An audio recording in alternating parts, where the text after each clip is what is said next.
മുന്നോട്ട് പോകുന്നു. ഒരുപാട് കുടുംബങ്ങളും സ്ത്രീകളും എല്ലാവരും തിയേറ്ററിലേക്ക് എത്തി, കുട്ടികളും ഒക്കെ തിയേറ്ററിലേക്ക് എത്തി നമ്മളെ സിനിമ കണ്ട് ആസ്വദിക്കുന്നു എന്ന് പറയുന്നതിൽ നമുക്ക് ഒരുപാട് സന്തോഷമുണ്ട്. നല്ല റെസ്പോൺസുകൾ നമുക്ക് വരുന്നു. നമ്മൾ തിയേറ്റർ വിസിറ്റും കാര്യങ്ങളിലൊക്കെ പോകുമ്പോൾ എല്ലാവരുടെയും സ്നേഹം അടുത്തറിയാൻ സാധിക്കുന്നുണ്ട്. ഇതിൻ്റെ ഒരു ഈ നമുക്ക് കിട്ടുന്ന റെസ്പോൺസിൻ്റെ ആക്കം ഒന്ന് കൂട്ടുക എന്നുള്ളതാണ് നമ്മൾ നിങ്ങളെല്ലാവരും ഇവിടെ വിളിച്ചു വരുത്തി നിങ്ങളുടെ ഈ സന്ദേശം ആളുകളിലേക്ക് കൂടുതൽ എത്തിക്കുക, കൂടുതൽ ആൾക്കാർ തിയേറ്ററിലേക്ക് ഈ സിനിമ കാണാനായിട്ട് എത്തിക്കുക എന്നുള്ള ഉദ്ദേശത്തോടുകൂടിയാണ് നമ്മളിന്ന് നിങ്ങളുടെ മീറ്റ് ചെയ്യാനായിട്ട് വന്നിട്ടുള്ളത്. അപ്പോൾ സിനിമയുടെ വിശേഷങ്ങൾ ഇപ്പോൾ റിലീസായതിൻ്റെ പ്രതികരണം. എല്ലാവർക്കും താങ്ക് യു സിനിമയെ സപ്പോർട്ട് ചെയ്യാൻ വേണ്ടിയിട്ട് ഇവിടെ എത്തിയതിൽ. ഇവരെ കുറിച്ച് പറഞ്ഞതുപോലെ February 21 റിലീസായി. നല്ല നല്ല റെസ്പോൺസാണ് നമുക്ക് എല്ലാ സൈഡിലും കിട്ടുന്നത്. കണ്ടവരെല്ലാവരും ഇഷ്ടപ്പെട്ടു. ഞങ്ങൾ തിയേറ്റർ വിസിറ്റ്സും ഒക്കെ പോയപ്പോൾ എല്ലാവർക്കും ഇഷ്ടപ്പെട്ടു. എല്ലാവരും ഭയങ്കരമായിട്ട് ഇമോഷണലി സംസാരിച്ചു. ഒരുപാട് പേരുണ്ട്. അമ്മമാർ ഒരുപാട് പേര് സംസാരിച്ചു. സ്ത്രീകൾ, കുട്ടികൾക്ക് ട്രൈ ചെയ്യുന്ന ആൾക്കാർ പലരും നമ്മളുമായിട്ട് കമ്മ്യൂണിക്കേറ്റ് ചെയ്തിട്ടുണ്ടായിരുന്നു. അപ്പോൾ എല്ലാവർക്കും ഇഷ്ടപ്പെട്ട ഒരു സിനിമയുടെ ഭാഗമാവാൻ പറ്റിയെന്നുള്ളതും വലിയ സന്തോഷമാണ്. അപ്പോൾ ഈ പറഞ്ഞതുപോലെ ഞങ്ങൾക്ക് നിങ്ങളുടെയും കൂടി സപ്പോർട്ട് വേണം. അതിനാണ് ഇവിടെ വന്നിരിക്കുന്നത്. Thank you so much. എല്ലാവർക്കും നമസ്കാരം. Thank you so much. Cinema ഈ 21 റിലീസാകാനായിട്ട് ഫാന്റാസ്റ്റിക് റെസ്പോൺസ്. മാർക്കോ എന്ന സിനിമയ്ക്ക് ശേഷം റിലീസാവുന്ന സിനിമയാണ്. മാർക്കോ എന്ന സിനിമയ്ക്ക് മുൻപ് ഷൂട്ട് ചെയ്ത സിനിമയായിരുന്നു. ഞങ്ങൾക്ക് തോന്നി റിലീസ് കുറച്ചും കൂടി ഈ സമയത്ത് ചെയ്യുവാണെങ്കിൽ നന്നായിരിക്കുന്നു. ആൻഡ് വിചാരിച്ച പോലെ തന്നെ ഒരുപാട് നല്ല feedback in terms of family. Complete family മൂവിയാണ്. ആക്ഷൻ സിനിമകൾ എന്ന് പറഞ്ഞാൽ ഒരു പഠനം ചെയ്തിട്ടുള്ളൂ. പക്ഷേ ഐ ജസ്റ്റ് ഫീൽ ദാറ്റ് എന്നെ ഭയങ്കരമായിട്ട് സപ്പോർട്ട് ചെയ്തത് ഫാമിലി ഓഡിയൻസാണ്. അപ്പോൾ അവർക്ക് വേണ്ടി ഒരു കംപ്ലീറ്റ് കുടുംബത്തെ കംപ്ലീറ്റ്ലി നമുക്ക് അറ്റൻഡ് ചെയ്യാൻ പറ്റുന്ന ഒരു സിനിമ ചെയ്യണമെന്ന് ആഗ്രഹം ഉണ്ടായിരുന്നു. ഒരു കഥ എൻ്റെ അടുത്ത് മിസ്റ്റർ വൈ വി രാജേഷ് പടത്തിൻ്റെ സ്ക്രിപ്റ്റ് റൈറ്റർ പിച്ച് ചെയ്തപ്പോൾ വിനയുടെ പേര് പറഞ്ഞായിരുന്നു. ഞാൻ സജീവിനും അത് ഭയങ്കര ഇൻട്രസ്റ്റിംഗ് ആയി തോന്നി. അങ്ങനെ ഈ സിനിമ സംഭവിച്ചു. സിനിമ പ്രതികരണം എന്ന് പറഞ്ഞാൽ എൻ്റെ ജീവിതത്തിൽ ഒരുപാട് നമ്മൾ സിനിമകൾ ചെയ്തിട്ടുണ്ട്. എപ്പോഴും നമുക്ക് തോന്നും എന്തുകൊണ്ട് നമ്മളൊരു സിനിമ ചെയ്യുന്നു, what is the reason choosing this particular story. ഞാൻ മനസ്സിലാക്കിയത് ഇന്ന് രാവിലെ ഒരു മെസ്സേജ് എന്നിലേക്ക് എത്തി. അതൊരു ഫേസ്ബുക്ക് പോസ്റ്റായിരുന്നു. എൻ്റെ ഫ്രണ്ട് എനിക്ക് ഷെയർ ചെയ്തപ്പോൾ കിട്ടിയതാണ്. ഇറ്റ് റെഡ് ദാറ്റ് ഒരു കുട്ടി അമ്മയോട് ചോദിക്കേണ്ടതാണ് ഞാൻ എങ്ങനെയാണ് ഇവിടെ എത്തിയത് അച്ഛൻ്റെ അമ്മയുടെ കൂടെ. അമ്മയ്ക്ക് ഇത് പറഞ്ഞു കൊടുക്കാൻ ഒരു ജന്മിന് ഒരു ചെറിയ കുട്ടിയായതുകൊണ്ട് ഞാൻ ഭയങ്കര റീസൺസ് ഒന്നും കണ്ടെത്തിയില്ല. അവർ പിന്നീട് ഗെറ്റ്സ് എ ബേബി എന്ന സിനിമ കാണാൻ പോയി. ആ സിനിമ കണ്ടതിന് ശേഷം ഒരു ഫീൽ ഗുഡ് സിനിമ, ഫാമിലീസിന് എല്ലാവർക്കും ഇഷ്ടപ്പെടുന്ന ഒരു സിനിമയായിട്ടാണ് വന്നത്. പക്ഷേ അമ്മയോട് ചോദിച്ചു ഞാൻ ഇവിടെ എത്തിയപ്പോൾ അമ്മയ്ക്ക് ഒരുപാട് വേദനിച്ച് കാണുന്നില്ലായിരുന്നു. ആൻഡ് ദാറ്റ് വാസ് സംതിങ് എന്താ പറയുക, എന്നെ ഭയങ്കര ടച്ച് ചെയ്തൊരു ഇമോഷൻ തോന്നി. ആ ലേഡി അത് ഫേസ്ബുക്കിൽ പോസ്റ്റ് ചെയ്തു. ഞാൻ മനസ്സിലാക്കുന്നത് ഇത്രയേ ഉള്ളൂ, അച്ഛൻ അമ്മ കുടുംബം ഇങ്ങനത്തെ ഒരു വികാരം മനസ്സിൽ കൊണ്ട് നടക്കുന്ന ഈ ജനറേഷനിലെ കുട്ടികൾക്കും അല്ലെങ്കിൽ ഓൾറെഡി ഫാമിലീസിനൊക്കെ അതിന് വാല്യൂ, ഹ്യൂമൻ ഇമോഷൻസ് അല്ലെങ്കിൽ ഫാമിലി റിലേഷൻസിനൊക്കെ വാല്യൂ കൊടുക്കുന്ന സമൂഹത്തിൽ നിൽക്കുന്ന ഫാമിലീസിന് ഇത് ഭയങ്കരമായിട്ട് കണക്ട് ചെയ്യുന്ന സിനിമയായിരിക്കും. ഞാൻ പേഴ്സണലി ഒരുപാട് തരം സിനിമകൾ ചെയ്തിട്ടുണ്ട്. എപ്പോഴാണ് നാളെ ഷഫീഖ് സന്തോഷം, ഈ ജയ ഗണേഷ്, ഈ സിനിമകളെല്ലാം ഒരു ബേസിക് ഹ്യൂമൻ ഇമോഷന് ഭയങ്കരമായിട്ട് വാല്യൂ കൊടുക്കുന്ന സിനിമകളാണ്. അതിൽ I just feel that gets A baby എന്നൊരു സിനിമ ഇതിൽ നിന്ന് കുറച്ചും കൂടി ഇമോഷണലി കണക്ട് ആവുന്നത് എനിക്ക് ഫീൽ ചെയ്തു, സജീവിന് ഫീൽ ചെയ്തു, അതിന് എനിക്ക് എല്ലാവർക്കും.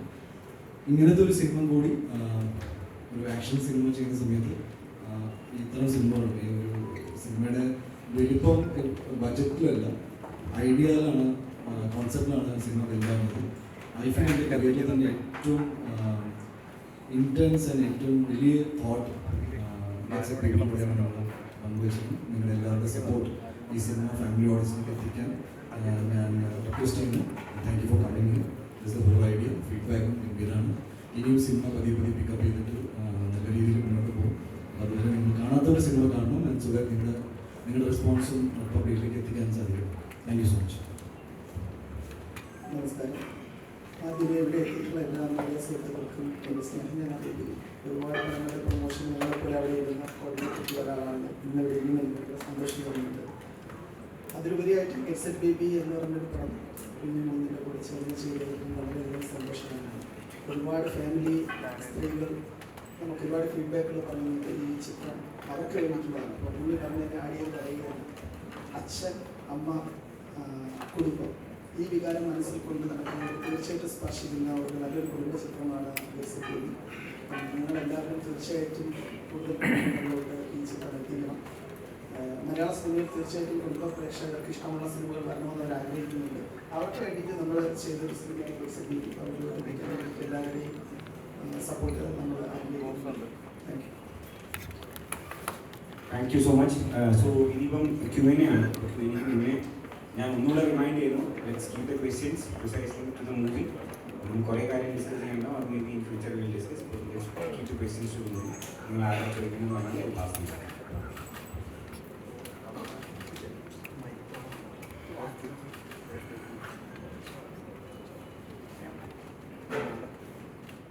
വേണ്ടി നമ്മൾ ആലോചിച്ചിട്ടുണ്ടായിരുന്നല്ലേ, ഇതിൻ്റെ ഫോർമറ്റീവ് സ്റ്റേജിൽ ഒരു സമയത്ത് വൈകി രാജേഷ് പുള്ളി ഉണ്ണിയെ കണ്ട് സംസാരിച്ചപ്പോൾ ഉണ്ണിക്ക് ഈ കഥ ഭയങ്കര എക്സൈറ്റിംഗ് ആയിട്ട് തോന്നിയെന്ന് പറഞ്ഞു. അപ്പോൾ ഇതിൻ്റെ ഇമോഷണൽ കോർ മനസ്സിലാക്കുന്ന ഒരാൾ ഇഷ്ടപ്പെട്ടു എന്ന് പറഞ്ഞപ്പോൾ അതിനായിരുന്നു ഞങ്ങൾക്ക് ഉണ്ണിൻ്റെ ഇതിൽ കാസ്റ്റ് ചെയ്യാൻ, അല്ലെങ്കിൽ ഉണ്ണി ഇതിലേക്ക് സഹകരിക്കാൻ പറഞ്ഞാൽ നമുക്ക് അതിലുണ്ടായ സന്തോഷമുണ്ടായിരുന്നു. പിന്നെ ഉണ്ണി നിഖിലയും ഉള്ള കോമ്പിനേഷൻ ഒരുപാട് ആൾക്കാർ പ്രതീക്ഷിച്ചിരുന്നൊരു കോമ്പിനേഷനായിരുന്നു. ഞാനിവരുടെ ഒന്നിച്ച് കാണുന്നത് ആദ്യമായിട്ട് ആക്ച്വലി വിഷ്ണു മോഹൻ്റെ ഒരു പടത്തിൻ്റെ പൂജയുടെ ഇടയിൽ വെച്ചിട്ടാണ് ഇവർ ഒന്നിച്ച് നിന്ന് സംസാരിക്കുന്ന ഒരു റീൽ വൈറലായിരുന്നു. പിന്നെ നിഖിലിനെ നേരത്തെ പരിചയമുണ്ടായിരുന്നു. അപ്പോൾ എനിക്ക് ശേഷം നിഖിലിയോട് സംസാരിച്ചു, നിഖിലിനും കഥ വർക്കൗട്ടായി. അങ്ങനെ രണ്ടുപേരും കാസ്റ്റ് ചെയ്തിട്ടുണ്ട്. ആദ്യമായിട്ട് ഇവർ രണ്ടുപേരോടും കഥ പറയുമ്പോൾ എക്സ്പീരിയൻസ് എന്ന് പറയാം, എന്തായിരുന്നു ഇവരുടെ മുഖഭാവങ്ങൾ, എന്തായിരുന്നു ഇവരുടെ റെസ്പോൺസ്? ഈ മുഖഭാവം അങ്ങനെ സ്പെസിഫിക് ആയിട്ട് ചോദിച്ചാൽ എനിക്ക് പറയാൻ പറ്റില്ല. പക്ഷെ ഈ സിനിമ സംസാരിക്കുന്ന ഒരു വിഷയം അത് വളരെ ഇമ്പോർട്ടൻ്റ് ആയിട്ട് നമ്മളിന്ന് സൊസൈറ്റിയിൽ സംസാരിക്കുന്ന ഒരു കാര്യമാണ്. ഇവിടെ പ്രഗ്നൻസിനെ പറ്റിയിട്ടും IVF പറ്റിയിട്ടും സർവീസിനെ പറ്റിയിട്ടും ഒരുപാട് ന്യൂസുകൾ അല്ലെങ്കിൽ ഒരുപാട് വാർത്ത സൃഷ്ടിക്കുന്ന ഇൻസിഡൻസ് നമ്മുടെ ചുറ്റും സംഭവിക്കുന്നുണ്ട്. ഇതിനെല്ലാം നമുക്ക് ഒരു രസച്ചരട് മുറിയാതെ നല്ല സ്വീറ്റ് ആയിട്ടുള്ളൊരു കഥയിലൂടെ ആൾക്കാരെ എൻഗേജിങ് ആയിട്ട് കണ്ടിരിക്കുക എന്നുള്ളൊരു ഏരിയയിലേക്ക് എത്തിക്കുക എന്നുള്ളത് തന്നെയാണ്. അപ്പോൾ അത് നമ്മൾ കഥ പറയുമ്പോഴും നമ്മൾ ഡിസ്കഷൻ നടക്കുമ്പോഴും എല്ലാം ഇവരെല്ലാം അതിൻ്റെ പാർട്ടായിരുന്നു. ഇപ്പോൾ ഉണ്ണിയുടെ സജഷൻസ് ഉണ്ടായിരുന്നു, നിഖിലയുടെ സജഷൻസ് ഉണ്ടായിരുന്നു. അങ്ങനെയാണ് ഈ സിനിമ ഇപ്പോൾ കാണുന്ന ഫുൾ ഫ്ലെജ്ഡ് ആയിട്ടുള്ള ഒരു എൻ്റർടൈനർ, ഒരു happy at the same time emotional ആയിട്ടുള്ളൊരു സിനിമയായിട്ട് മാറി. മുഖഭാവം ചോദിച്ചാൽ മാർക്കോ പോലെ പാൻ ഇന്ത്യയിൽ ശ്രദ്ധിച്ച ഒരു ചിത്രം ചെയ്തതിന് ശേഷമാണ് ഗെറ്റ്സ് ബേബിയിലേക്ക് വരുന്നത്. അപ്പൊ മാർക്കോ കണ്ടവർക്കറിയാം, ഉണ്ണിയുടെ സ്ക്രീൻ പ്രസൻസ് ഒക്കെ ഭയങ്കരമായിട്ട് അത്രയും വയലന്റ് ഒരു ചിത്രത്തിന് നമുക്ക് ഇയാളൊരു എന്താണ് ആക്ഷൻ ചെയ്യാൻ പെർഫെക്റ്റ് ആയിട്ടുള്ളൊരു നടനാണെന്ന് തോന്നുന്ന അർത്ഥത്തിലേക്ക് തോന്നിയ ചിത്രമായിരുന്നു. അപ്പൊ അവിടെ നിന്ന് ഗെറ്റ്സ് ബേബിയിലേക്ക് വരാൻ നേരത്ത് അത് കാണാൻ നേരത്ത് ഭയങ്കര ഇച്ചിരി കൂടെ ലവിങ് ആയിട്ടുള്ള വേറൊരു ഫേസും കാര്യങ്ങളൊക്കെ ആയിരുന്നു. ആ ഒരു യാത്ര എങ്ങനെയായിരുന്നു? ഇപ്പൊ അതിനു മുമ്പ് ഈ മാളികപ്പുറവും മേപ്പടിയാനൊക്കെ ഫാമിലി ചിത്രങ്ങൾ ചെയ്തൊരു നടനുമാണ്. അപ്പം പിന്നീട് ഒരു പീക്കിന്ന് പിന്നീട് ആ ഫാമിലി സെറ്റപ്പിലേക്ക് വന്ന ഒരു യാത്ര അതാണ്. ആക്ച്വലി മാർക്കോ എന്ന സിനിമ ഷൂട്ടിന് മുന്നേ കംപ്ലീറ്റ് ചെയ്ത ഷൂട്ടിംഗ് ഞാൻ ആദ്യം ഗെറ്റ്സ് ബേബിയാണ് ചെയ്തുകൊണ്ടിരിക്കുമ്പോൾ മാർക്കോട് വർക്ക് നടക്കുന്നുണ്ടായിരുന്നു.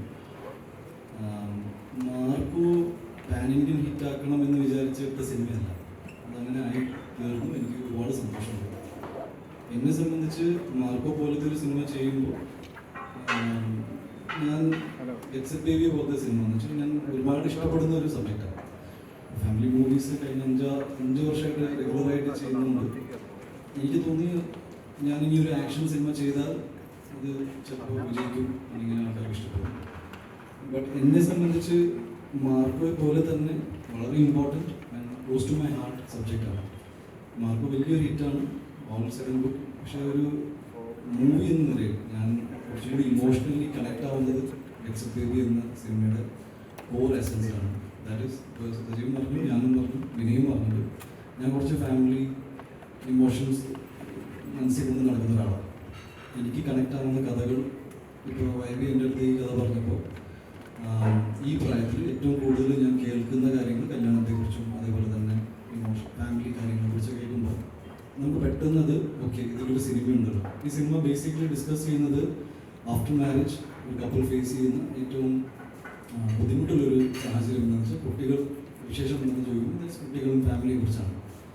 അങ്ങനെ ആ ഒരു സിറ്റുവേഷനിലേക്ക് എത്തിപ്പെടാൻ പറ്റാത്ത കപ്പിൾസിൻ്റെ ലൈഫിൽ ഉണ്ടാകുന്ന പ്രശ്നങ്ങൾ, ആ പ്രശ്നങ്ങൾ എങ്ങനെ സൊസൈറ്റി അതിൽ ഇൻഫ്ലുവൻസ് ചെയ്യുന്നു, ഈ ഒരു സ്ത്രീയുടെ സൈഡിൽ നിന്നും ഒരു പുരുഷൻ്റെ ഭാഗത്തു നിന്നും ഉണ്ടാകുന്ന അവർക്ക് രണ്ടുപേർക്കും ഉണ്ടാകുന്ന മെൻ്റൽ സ്ട്രഗിൾ, സൈക്കോളജിക്കൽ പ്രശ്നങ്ങൾ, ഫാമിലീസിന് അത് എങ്ങനെ ഹാൻഡിൽ ചെയ്യാൻ പറ്റും, ഇത്രയും ഭയങ്കര പക്വതയുള്ള ഒരു സബ്ജക്റ്റാണ് ഗെറ്റ്സ് എ ബേബി. ബട്ട് വിനയുടെ ഒരു style of rendering and look and feel cinema looks very engaging, colourful. കുട്ടികൾക്കും ഫാമിലീസിനും കഴിക്കാൻ പോകുന്ന ആൾക്കാരും കല്യാണം കഴിച്ചവരും അതിനെക്കുറിച്ച് ചിന്തിക്കുന്നവരും ഫാമിലി പ്ലാനിങ് ചിന്തിക്കുന്നവർക്ക് എല്ലാവർക്കും ഒരേപോലെ എൻജോയ് ചെയ്യാൻ പറ്റുന്ന സിനിമ ഗെറ്റ്സ് എ ബേബി ആയിരിക്കും. That's A take away. അതായത് നിങ്ങൾക്ക് ഈ സിനിമ വീട്ടിൽ പോയി ഡിസ്കസ് ചെയ്യാം, വീട്ടിൽ ഇരുന്ന് ഡിസ്കസ് ചെയ്യാം. മാർക്കോയിൽ തന്നെ ഡിസ്കസ് ചെയ്യാനൊന്നുമില്ല. മാർക്കോ ഒരു മൊമെൻ്ററി ഹൈയാണ്. തിയേറ്ററിൽ അടിക്കില്ല, തിയേറ്ററിൽ ഇരിക്കുമ്പോൾ നിങ്ങൾക്ക് എനിക്കതാണ് തോന്നിയത്. ഞാൻ ആ സിനിമ കണ്ടപ്പോൾ എനിക്ക് പോവാം, പക്ഷെ ഞാൻ പിന്നീട് എനിക്ക് മാർക്കോയെ കുറിച്ച് ചിന്തിക്കാനൊന്നും ഉണ്ടായില്ല. ബട്ട് ആ ഒരു ഇമോഷൻ ക്രിയേറ്റ് ചെയ്യാനും ഭയങ്കര പാടാണ്. ഗെറ്റ്സ് എ ബേബിയെ സംബന്ധിച്ച് ഒരു സ്ലോ ഗ്രോയിങ് പ്രോസസ്സാണ്. ഇങ്ങനെ നിങ്ങൾക്ക് പിന്നീട് ചിലപ്പോൾ ഇപ്പോൾ എന്നെ സംബന്ധിച്ച് മാർക്കോയിൽ ഒരു ഭയങ്കരമായ ഫീഡ്ബാക്ക് ഒന്നും കിട്ടിയിട്ടില്ല. സ്വാഗ്, മ്യൂസിക്, സ്വാഗ്, ഇങ്ങനത്തെ ഒരു ജനറിക് ഫീഡ്ബാക്കാണ്. തിയേറ്ററിൽ അടിപൊളിയായിരുന്നു, വെൽ ആൻഡ് ഗുഡ്. പക്ഷെ ഞാൻ ആദ്യം സംസാരിച്ചപ്പോൾ എനിക്ക് ഒരു കൊച്ചു കുഞ്ഞ് അമ്മയോട് ചോദിക്കുകയാണ്, അന്ന് ഞാൻ ജനിച്ചപ്പോൾ അമ്മയ്ക്ക് ഒരുപാട് വേദനിച്ചു എന്ന് ഉള്ളൊരു ചോദ്യം. ആ അമ്മയുടെയും മകൻ്റെയും റിലേഷൻഷിപ്പിന് വേറെ തലത്തിലേക്ക് ഈ സിനിമ കൊണ്ടുപോകും. ഈ സിനിമ കൊണ്ട് സംഭവിച്ചൊരു നല്ല കാര്യം എന്ന് എനിക്ക് വേണമെങ്കിൽ പറയാം, which will stay in my memory. ആ സെൻസിൽ ആസ് എൻ ആക്ടർ ഓൾസോ. ഇപ്പോൾ വിനയ് എന്നെ കാസ്റ്റ് ചെയ്യുമ്പോൾ വിനയ്ക്കും ഇതൊരു ചലഞ്ചാണ് ഇങ്ങനത്തെ ഒരു ടൈപ്പ് ഓഫ് സിനിമ. സജീവ് ഒരു ഹാർഡ് കോർ ആക്ഷൻ സിനിമ ഇഷ്ടപ്പെടുന്ന ഒരാളാണ്, ലാലേട്ടൻ്റെ കൂടെയാണ്. അപ്പോൾ പിന്നെ അങ്ങനത്തെ ഒരു വിഷപ്പിരിക്കുന്ന സിനിമകളൊക്കെ പ്രതീക്ഷിക്കാം സ്കന്ധയിൽ. ഞങ്ങൾ പക്ഷേ ഓവറോൾ ഇങ്ങനത്തെ സിനിമയും ഇഷ്ടപ്പെടുന്ന ആൾക്കാരായതുകൊണ്ട് എനിക്ക് ഫാമിലി ഓഡിയൻസ് അങ്ങനെ പൂർണ്ണമായിട്ട് അവോയ്ഡ് ചെയ്യാൻ പറ്റില്ല. ബിക്കോസ് മാർക്കോ പോലത്തെ ഒരു A സർട്ടിഫൈഡ് സെഗ്മെൻറ്റഡ് മൂവി ചെയ്തപ്പോൾ എനിക്കൊരു പേടി ഉണ്ടായെന്ന് വെച്ചാൽ എൻ്റെ ഒരു പ്രൈമറി ഓഡിയൻസ്, ദാറ്റ് ഈസ് ഒരു നടനെ ഭയങ്കരമായിട്ട് സപ്പോർട്ട് ചെയ്യുന്നത് ഫാമിലി ഓഡിയൻസാണ്. അവർക്ക് വേണ്ടി ഒരു സിനിമ ഇമ്മീഡിയറ്റ് വരുമ്പോൾ നന്നായിരിക്കും. എൻ്റെ ഭാഗമായിട്ട് വന്ന ഒരു സിനിമയാണ്. നമ്മളെല്ലാവരും കാണുമ്പോൾ ഞാനിപ്പോൾ ഈ പറഞ്ഞ കാര്യങ്ങളെല്ലാം നമുക്ക് റിലേറ്റ് ചെയ്യാൻ പറ്റും. Even for you also. എൻ്റെ ഫാമിലീസ് എന്ന് പറയുമ്പോൾ പ്രായമില്ല, അത് ജസ്റ്റ് ആയിട്ട് ഒരു കൊലാബറേറ്റീവ് സ്പേസിൽ നിൽക്കുന്ന ഒരു നല്ല സിനിമ. സജ്ജട ജീവിതത്തിന്റെ ഭൂരിഭാഗം ടൈമിലും മോഹൻലാൽ എന്ന് പറഞ്ഞൊരു ഓറയെ കണ്ടോണ്ടിരിക്കുന്ന ഒരാളാണ്. എന്നിട്ട് എന്തുകൊണ്ടാണ് ഉണ്ണിമൂന്തനെ വെച്ച് ആദ്യം കേട്ടോണ്ടിരുന്നപ്പോൾ ഉണ്ണി വളരെ നിഷ്കളങ്കനായ ഒരു മനുഷ്യനാണ്. നിഷ്കളങ്കതയ്ക്ക് വിലയുണ്ടെന്ന് പറയുമ്പോൾ ഉണ്ണി ഇങ്ങനെയൊക്കെ ജീവിതത്തിൽ നടക്കുന്നില്ലേ, ഇങ്ങനെയൊക്കെയാണല്ലേ, കാരണം അയാൾക്ക് അതിൻ്റെ പല കാര്യങ്ങളും അറിയില്ല എന്ന് യാഥാർത്ഥ്യം ഞാനിവിടെ തുറന്നു പറയുന്നില്ലായിരുന്നു. ഓക്കെ, ഇപ്പോഴാണ് അതൊക്കെ പുള്ളി പഠിച്ചത്. ഒരു ബാച്ചിലർ പ്രശ്നമാണ് കേട്ടോ.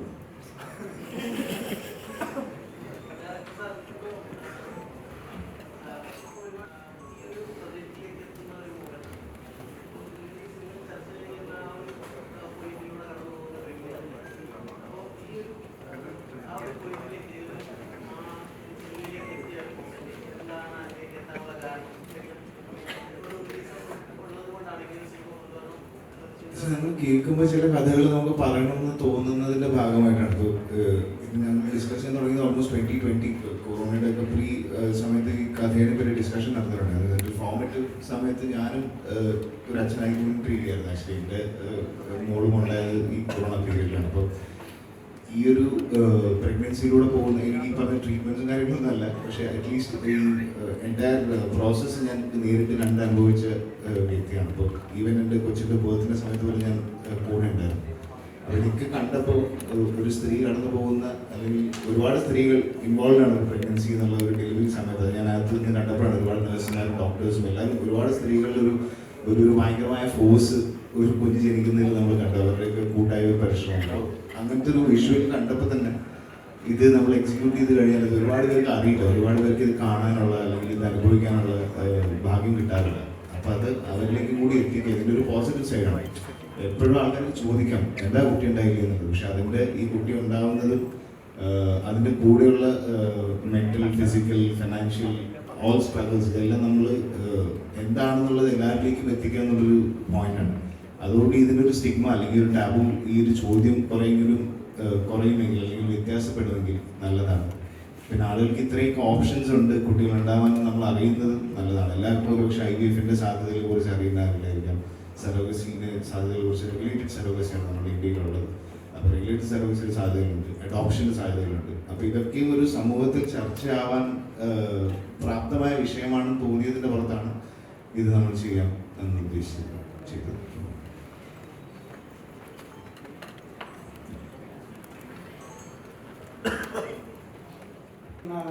നിഖില ചേച്ചി. അപ്പോൾ നിഖില ചേച്ചി മാരീഡ് അല്ല, അല്ലെ സിംഗിൾ ആണെന്ന് വിചാരിക്കുന്നു. അപ്പോൾ മാരീഡ് അല്ലാത്ത ഒരാളോട് ഒരു പ്രായം കഴിഞ്ഞു കഴിഞ്ഞാൽ എല്ലാവരും ചോദിക്കുന്ന ഒരു ചോദ്യമാണ് കല്യാണം കഴിക്കുന്നില്ലേ. ഉണ്ണിച്ചേട്ടനടക്കം അത് ഇടയ്ക്ക് നേരിടാറുള്ളതാണ് ഇന്റർവ്യൂസിലടക്കം. അപ്പോൾ അങ്ങനെ ഒരാൾക്ക് നിഖില ചേച്ചി എന്ത് മറുപടി കൊടുക്കണം? അപ്പോൾ നിഖില ചേച്ചി ആസ് ആൻ ആക്ട്രസ് ഇത്രത്തോളം ഒരു തഗ്ഗായിട്ട് അങ്ങനെ ഒരു മറുപടി കൊടുക്കാം. പക്ഷെ സമൂഹത്തിൽ ഒരുപാട് പെൺകുട്ടികൾ ചോദിച്ച പോയിന്റ് വേറെ.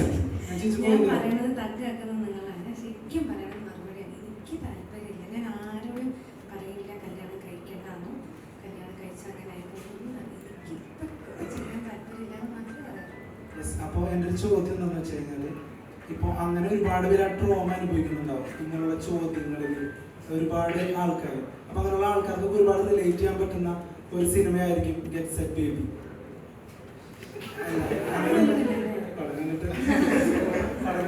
അപ്പോൾ അല്ല അങ്ങനെ ചോദിക്കുന്നു. അപ്പം ഞാനിതിൽ വരുന്നൊരു വിമർശനം കേട്ടായിരുന്നു, ഈ പടത്തിൽ വരുന്ന വിമർശനം നിങ്ങൾ എങ്ങനെ അഭിമുഖീകരിക്കും അറിയാൻ വേണ്ടി ഞാൻ ചോദിക്കുകയാണ്. അങ്ങനെ ഒരു കുട്ടി ഉണ്ടാവാത്തത് അല്ലെങ്കിൽ കല്യാണം കഴിക്കാത്തതൊക്കെ ഒരു വലിയ പ്രശ്നമായിട്ടാണോ നിങ്ങൾ അഡ്രസ് ചെയ്യുന്നത്? നിഖില ചേച്ചി ഫസ്റ്റ് പറഞ്ഞു. നിഖില ചേച്ചിയുടെ പെർസ്പെക്റ്റീവ് ഫസ്റ്റ്.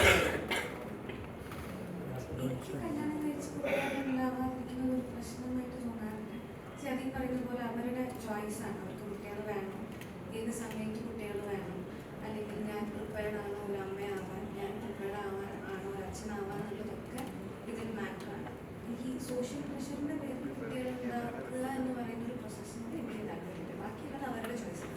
അവരുടെ ലൈഫിൽ നമ്മൾ അഭിപ്രായം പറയാൻ പാടില്ല. എനിക്ക് അറിയുന്ന ആരെങ്കിലും ആണെങ്കിലോ എൻ്റെ കാര്യമാണ് ചോദിക്കണമെന്നുണ്ടെങ്കിൽ എന്നെ അങ്ങനെ ഒരാൾക്ക് ഫോഴ്സ് ചെയ്തിട്ട് ചെയ്യിപ്പിക്കാൻ പറ്റില്ല. എന്നോട് അങ്ങനെ പറഞ്ഞാൽ ചിലപ്പോൾ ഞാൻ അത് എനിക്കത് താല്പര്യമില്ല എന്നുള്ളത് ഞാൻ ചിലപ്പോൾ പറയായിരിക്കും. എല്ലാവർക്കും അങ്ങനെ പറയാനുള്ളൊരു പോസിബിലിറ്റി ഇല്ലാത്തതുകൊണ്ട് ചിലർക്ക് അതൊരു വളരെ പ്രഷറായിട്ടോ സ്ട്രെസ്സായിട്ടോ ഒക്കെ ഫീൽ ചെയ്യാറുണ്ട്. അങ്ങനെയുള്ള ഈ സിനിമയിൽ കുട്ടികളാവുന്നില്ല എന്ന് പറയുന്ന പ്രഷറുള്ള ആൾക്കാരുണ്ട്, കുട്ടികളാവാൻ വേണ്ടി ട്രൈ ചെയ്യുന്ന ആൾക്കാരുണ്ട്, പലതരത്തിലുള്ള ഫാമിലീസിന് അതിൽ കാണിക്കുന്നുണ്ട്. ഈ പ്രഷർ വേണ്ടാന്ന് പറയുന്ന ആൾക്കാരുണ്ട്. എന്തിനാണ് നമ്മൾ അങ്ങനെ ഒരു സോഷ്യൽ പ്രഷറിൻ്റെ പുറത്ത് അല്ലെങ്കിൽ ഈ പറയുന്ന പോലെ ഒരു കമ്മിറ്റ്മെൻറ്റിൻ്റെ പുറത്തൊക്കെ അങ്ങനെ ചെയ്യുന്നത് എന്തിനാണെന്ന് ചോദിക്കുന്ന ആൾക്കാരുണ്ട്. പിന്നെ പല കാര്യങ്ങളും ഈ സിനിമയിൽ ഡിസ്കസ് ചെയ്യുന്നുണ്ട്. ഡയറക്ടർ സാർ, അപ്പോൾ ഈ സിനിമയിലേക്ക് വരാം. അപ്പോൾ ഞാൻ കേട്ടൊരു വിമർശനം, എന്തായാലും ഞാൻ ആ സിനിമ കാണും ഉറപ്പായിട്ടും. കാരണം ഇപ്പോൾ ഉണ്ണിച്ചേട്ടൻ പറഞ്ഞ ആ ഒരു മെസ്സേജ് ഭയങ്കര ഹൃദയസ്പർശിയാണ്. അപ്പോൾ അങ്ങനെ ഒരു മെസ്സേജ് തരാനായിട്ട് ഈ സിനിമയ്ക്ക് പറ്റിയിട്ടുണ്ടെങ്കിൽ അത് ഈ സിനിമയുടെ വിജയം തന്നെയാണ്.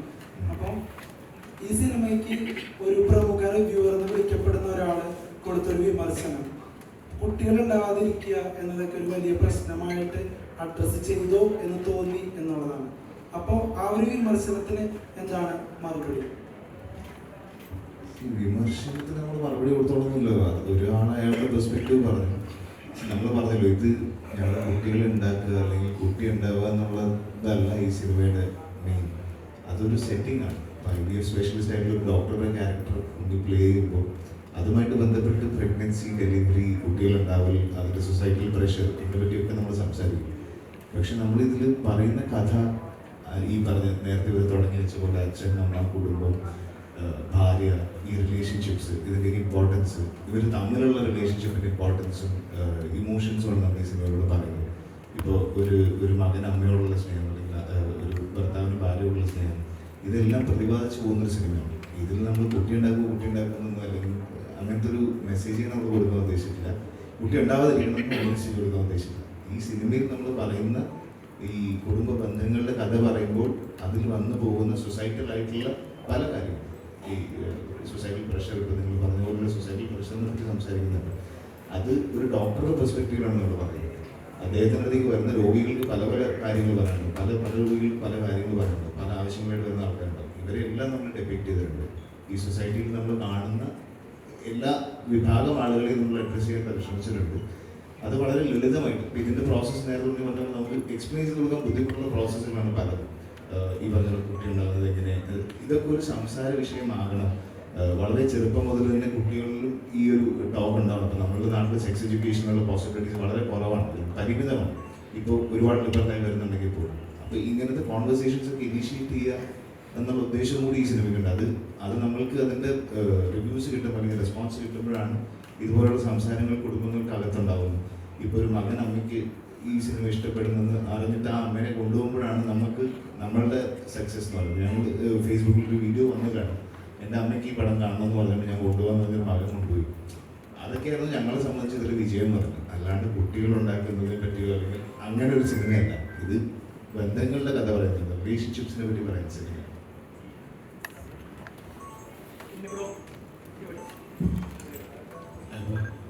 പടത്തിലെ ഇമോഷണൽ സീൻ ഭയങ്കര അണ്ടർറേറ്റഡ് ആയിരുന്നു. കാരണം മാർക്കോ എന്ന സിനിമയിൽ ഭയങ്കര ആ ഒരു രീതിയിൽ ഞെട്ടിച്ച ഒരാൾ ഇതിലേക്ക് വന്ന് ഇമോഷൻ ചെയ്തപ്പം പലർക്കും ഇപ്പം എനിക്ക് ഉൾപ്പെടെ കണ്ണ് നിറയുന്ന പോലെ തോന്നി. അതായത് ഇത്രയും നാൾ ഉണ്ണിമൂന്നൻ ചെയ്ത പടങ്ങളുടെ ഏറ്റവും ബെസ്റ്റ് ആയിട്ട് ഇമോഷണൽ ചെയ്തത് ഗെറ്റ്സ് ആൻഡ് ബേബിയിലാണ്. അത് ഇത്രയും നാൾ ചെയ്ത സിനിമകളിൽ നിന്നുള്ള ഒരു എക്സ്പീരിയൻസ് ആണോ അതോ സ്പെസിഫിക്കലി ഈ ഒരു പടത്തിന് വേണ്ടി എഫേർട്ട് ഇമോഷണൽ ചെയ്യാൻ കൊടുത്തിട്ടുണ്ട്? Thank you. ആക്ച്വലി കണ്ടിട്ടുണ്ട്, എക്സ്പീരിയൻസും ഉണ്ട്, സബ്ജക്റ്റിനോടുള്ള താല്പര്യമുണ്ട്. അതിൻ്റെ മുകളിലൊന്നുമില്ല. പിന്നെ ഞാൻ ഇപ്പോൾ പണ്ടത്തെ പോലെ എനിക്കിങ്ങനെ ഈ സിനിമയിൽ ഞാൻ ഇങ്ങനെ ചെയ്തു ടേക്ക് ഇറ്റ് നല്ലൊരു സെറ്റപ്പിൽ ഇത് ഒരുപാട് കാര്യങ്ങളുണ്ട്. ഒരു സിനിമയിൽ വർക്ക് ചെയ്യുമ്പോൾ നമുക്ക് കംഫർട്ടബിൾ ആവുന്ന ഒരു സ്പേസ് വരുമ്പോൾ ചിലപ്പോൾ നമ്മൾ അറിയാതെ സംഭവിക്കുന്ന കാര്യങ്ങളിതൊക്കെ. ഞാൻ ഒട്ടും പ്രിപ്പയർഡ് ആയിട്ട് പോകുന്ന ആളല്ല. ഞാൻ അങ്ങനെ ഒരു മെത്തഡ് ആക്ടിങ് ഫോളോ ചെയ്യുന്ന ആളല്ല.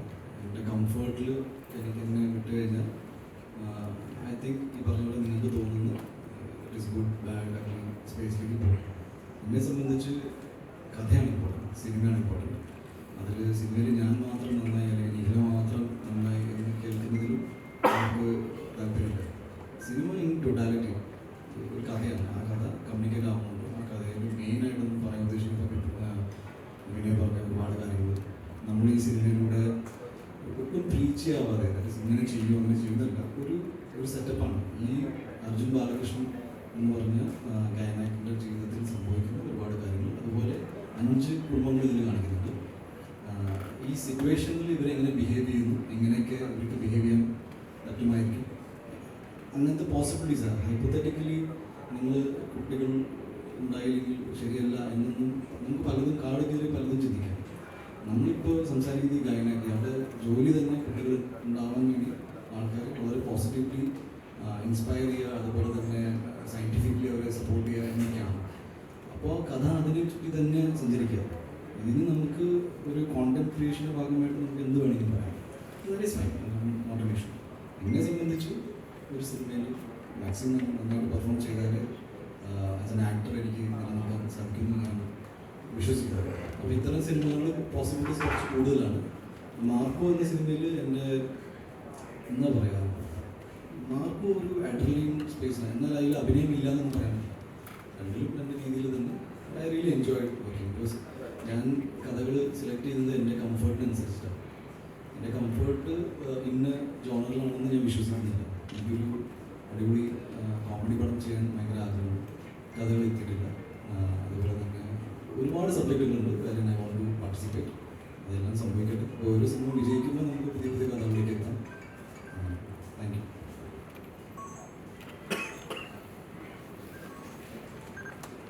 മലയാള സിനിമയും താരങ്ങളെ കുറിച്ചുള്ള സബ്ജക്റ്റ് ഒക്കെ ഭയങ്കരമായി ചർച്ച ചെയ്തുകൊണ്ടിരിക്കുന്ന ഒരു കാലഘട്ടത്തിലാണല്ലോ നമ്മൾ ഇപ്പോൾ സംസാരിച്ചുകൊണ്ടിരിക്കുന്നത്. യഥാർത്ഥത്തിൽ താരങ്ങൾ അമിത പ്രതിഫലം വാങ്ങുന്നുണ്ടോ? എന്താണ് അതിൻ്റെ ഒരു പെർസ്പെക്റ്റീവ്?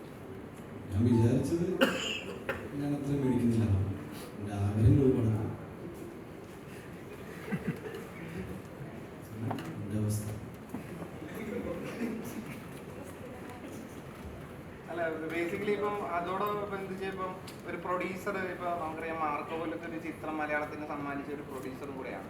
അപ്പം എന്താണ് താരങ്ങൾ യഥാർത്ഥത്തിൽ സിനിമ പ്രൊഡ്യൂസ് ചെയ്യാൻ നേരത്ത് കൂടുതലും അതിൻ്റെ ക്രാഫ്റ്റിനായിരിക്കും കൂടുതൽ മുൻതൂക്കം കൊടുക്കുന്നത്. ഇപ്പോൾ മാർക്കോ നമുക്ക് കണ്ടാൽ അറിയാം, അതിൻ്റെ സ്റ്റെയർ കേസ് സീനൊക്കെ ഒരുപാട് ടൈം സ്പെൻഡ് ചെയ്തിട്ടായിരിക്കും, ഇല്ലെങ്കിൽ അങ്ങനത്തെ പല സംഗതികൾക്കും ഈ ഡിഫൻഡറൊക്കെ ഒരുപാട് ഡിഫൻഡർ കാര്യങ്ങളൊക്കെ കൊണ്ടുവരാൻ നേരത്ത് അതിനാ സിനിമ അറിയുന്ന ഒരു നടനെന്ന അർത്ഥത്തിൽ അതിനകത്ത് അത്രയ്ക്ക് ഇൻവെസ്റ്റ് ചെയ്യാൻ വേണ്ടി താല്പര്യപ്പെടും.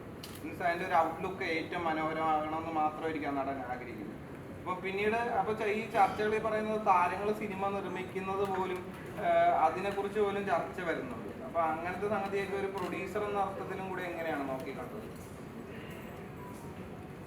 പ്രൊഡ്യൂസർ ഞാൻ ഭയങ്കര റീസണബിളാണ്. ഞാൻ നല്ല സിനിമകൾ ചെയ്യാൻ ആഗ്രഹിച്ച ഒന്നൊരു പ്രൊഡ്യൂസർ എൻ്റെ പൈസ, എൻ്റെ ഇഷ്ടത്തിന് സിനിമ എടുക്കുന്നതാണ് എൻ്റെ റൈറ്റ്. പിന്നെ ആ പൈസ കൊണ്ട് ഞാൻ എന്ത് ചെയ്താലും ആരും എന്നെ ചോദിക്കാൻ പാടില്ല എന്നാണ് എൻ്റെ ഒരു ബേസിക് മാനേജർ.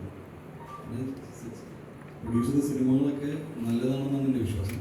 എനിക്കങ്ങനെ എൻ്റെ നഷ്ടവും പ്രോഫിറ്റും അങ്ങനെ ആരും ഡിസ്കസ് ചെയ്യേണ്ട കാര്യം പോലും ഇല്ല. എന്നാലും നമ്മൾ പറയാം, നമ്മൾ ഒരു നടനോട് പടം പ്രൊഡ്യൂസ് ചെയ്യാൻ പാടില്ല എന്നോ, ഇതെൻ്റെ അവകാശമാണ്, എൻ്റെ കുറച്ച് അവകാശങ്ങളുണ്ട്. ഞാൻ നടനും പ്രൊഡ്യൂസറും അതില്ല, എൻ്റെ മാത്രമല്ല എല്ലാവർക്കും. അതിനത് I don't go with a statement. അത് ഫെയർ അല്ല. ബിക്കോസ് ഒരു ഫ്രീ സ്പേസ് ആണ്. അത് 0 ബഡ്ജറ്റും സിനിമ ചെയ്യാം, പുതിയ ആൾക്കാരെ വെച്ച് സിനിമ ചെയ്യാം. ഇതിലൊരു റൂൾ ബുക്കില്ല. ഇൻഡസ്ട്രിയിൽ ആര് സിനിമ ചെയ്യണമെന്ന് എവിടെയും ഒരു ബെഞ്ച് മാർക്കില്ല. ഇന്ന ആൾക്ക് മാത്രമേ സിനിമ. IT ഫീൽഡിൽ നിന്ന് പെട്ടെന്ന് ജോലിയൊക്കെ മാറ്റി വെച്ചിട്ട് പെട്ടെന്ന് സിനിമ ചെയ്യുന്ന ആൾക്കാരാണ്. ഞാൻ പോലും സിനിമ പഠിച്ചിട്ട് വന്നൊരു സിനിമ നടനായാണ്. പ്രൊഡക്ഷൻ എന്താണെന്ന് എനിക്കറിയാം. എൻ്റെ എക്സ്പീരിയൻസ് കൊണ്ട്, അങ്ങനെ ഒരു ലൈഫ് എക്സ്പീരിയൻസ് കൊണ്ടൊക്കെ ഇങ്ങനെയൊക്കെ ആയിത്തീരുന്നു. സജീവമാണെങ്കിലും വിനയാണെങ്കിലും ഇതെല്ലാം നിൽക്കില്ല. എല്ലാവരും ആക്ടിങ് വോട്ടെവർ ഏത് പ്രൊഫഷനാണെങ്കിലും. സോ അത്തരത്തിലുള്ള കാര്യങ്ങളോട് എനിക്ക് വിയോജിപ്പുണ്ട്. പിന്നെ സിനിമ, നല്ല സിനിമ എടുക്കാനാണ് ഇതൊക്കെ ചെയ്യുന്നത്. ശമ്പളം ഞാൻ മേടിക്കാറില്ല. ഞാൻ എൻ്റെ കമ്പനിയിൽ തന്നെ വർക്ക് ചെയ്യുന്നു കാലങ്ങളായിട്ട്, 5 വർഷമായിട്ട്. നിഖിലയുടെ ഒരു പെർസ്പെക്റ്റീവ് ആണ് താരങ്ങൾ പ്രതിഫലം യഥാർത്ഥത്തിൽ കുറയ്ക്കേണ്ടതാണ്. ഫീമെയിൽ പെർസ്പെക്റ്റീവ് എന്ന് പറയുകയാണെങ്കിൽ നിങ്ങൾക്ക് അത്രയും ശമ്പളം കിട്ടുന്നില്ല. അതുകൊണ്ട് ഞങ്ങൾ ഇനി കുറയ്ക്കുന്നത് നിങ്ങൾക്ക് ഒന്നും ഉണ്ടാവില്ല. അതുകൊണ്ട് ഞങ്ങളുടെ സൈഡിൽ നിന്നല്ല പറയാം. പറഞ്ഞ പോലെ അവരൊരു അസോസിയേഷൻ അങ്ങനെ ഒരു തീരുമാനം എടുക്കുന്നതോ അല്ലെങ്കിൽ അവരുടെ ഇടയിൽ അവർ ചർച്ച നടത്തിയിട്ട് ഇങ്ങനെയുള്ള കാര്യങ്ങൾ ഡിസ്കസ് ചെയ്തിട്ട് അതിൻ്റെ ഒരു എൻഡ് റിസൾട്ട് വന്നു കഴിയുമ്പോഴാണല്ലോ ഞാൻ അതിനെപ്പറ്റി സംസാരിക്കാൻ താല്പര്യപ്പെടുന്നത്. അവരുടെ ചർച്ച നടക്കുന്ന സ്പേസിൽ നമുക്ക് അറിയാത്തൊരു കാര്യത്തെപ്പറ്റി ഞാൻ സംസാരിക്കുന്നതെന്നാണ് എൻ്റെ ജനറലി ഉള്ളൊരു, എനിക്ക് അത്രയും ഡീറ്റെയിലിംഗ് അറിയില്ല. അവരുടെ ശരിക്കും നടക്കുന്ന പ്രശ്നങ്ങൾ എന്താണെന്നുള്ളതും അല്ലെങ്കിൽ എന്തുകൊണ്ടാണ് ഇത് പറയുന്നത് എന്നുള്ളതിനെ പറ്റിയിട്ട് എനിക്ക് അത്രയും ധാരണയില്ലാത്തതുകൊണ്ട് എനിക്ക് വെറുതെ അതിനെപ്പറ്റി പറയുന്നത് നല്ലത്. അതിൻ്റെ എൻഡ് റിസൾട്ട് എന്താണെന്ന് അതിനെപ്പറ്റി സംസാരിക്കാൻ പറ്റും. സിനിമ പ്രൊഡ്യൂസ് ചെയ്യാനൊന്നും പ്ലാനില്ല? ഇല്ല, എനിക്ക് പ്രൊഡക്ഷൻ ഇഷ്ടമാണ്. പ്രൊഡക്ഷൻ ചെയ്യാൻ താല്പര്യമാണ്. അപ്പം എങ്ങനെയാണെന്നുള്ളത് ഞാൻ ആലോചിച്ചിട്ടില്ല. പ്രൊഡ്യൂസ് ചെയ്യാണോ അല്ലെങ്കിൽ വേറെ എന്തെങ്കിലും പ്രൊഡക്ഷൻ സൈഡിൽ വർക്ക് ചെയ്യണോ എന്നുള്ളത് ഞാൻ ആലോചിച്ചിട്ടില്ല. പക്ഷെ എനിക്ക് പഠിക്കണം എന്ന് ഭയങ്കര ഇഷ്ടമുള്ള കാര്യം. ഉണ്ണിയോടൊരു ക്വസ്റ്റ്യൻ അനുവദിക്കാമല്ലോ. വീട്ടിലിപ്പോൾ യശോദ എന്ന മൂവിയിൽ കോർ ഇതല്ല എങ്കിലും കണ്ടന്റ്, പ്രത്യക്ഷത്തിലുള്ള കണ്ടന്റ് IVF ആയിരുന്നു. അപ്പോൾ അതും ഇത് തമ്മിൽ കണക്റ്റഡ് ആയിരുന്നു. കണക്ഷൻ എന്തെങ്കിലും കിട്ടിയോ? ഇല്ല മാം, എനിക്ക് ഇതിപ്പോൾ ഇത് പറഞ്ഞപ്പോഴാണ് ഞാൻ അതൊരു ജോബ് പ്രൊഫൈൽ മാത്രമേ. യശോദയിൽ നമ്മൾ വേറെ കൈൻഡ് ഓഫ് സർവീസിങ് കാര്യങ്ങളൊക്കെ ഡിസ്കസ് ചെയ്തിട്ടാണ്, ശരിയാണ്. പക്ഷേ ഇതൊരു ഗ്ലൈനാക് മെയിൻ ഗ്ലൈനാക് കഴിഞ്ഞ സിനിമയിൽ കറക്റ്റാണ്. പക്ഷേ സിനിമ ഡിസ്കസ് ചെയ്യുന്ന ഇമോഷൻ കൊണ്ടുള്ള രണ്ട് സിനിമയുടെ എനിക്ക് എപ്പോഴും തോന്നുന്നത് ആക്ഷനൊന്നും തോന്നുന്നില്ല.